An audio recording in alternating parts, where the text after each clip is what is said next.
বাচ্চা থেকে বুড়ো সবাই এই চিকেন চিলি খেতে খুব ভালোবাসে।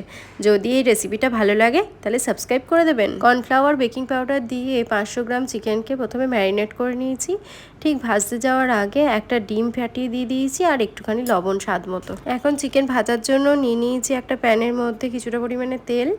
এক পিঠ ভাজা হয়ে গেলে পরের পিঠটা আবার উল্টিয়ে দিয়েছি। রেডি করে নিয়েছি কিছুটা পরিমাণে টমেটো সস, 1 স্পুন মতো চিলি সস, 1 স্পুন মতো দিয়েছি সোয়া সস, আর তার সাথে রেড চিলিটা আমার ছিল না, সে কারণে আমি দিতে পারিনি, তাই জন্য আমি একটু শেজওয়ান সস দিয়ে দিয়েছিলাম।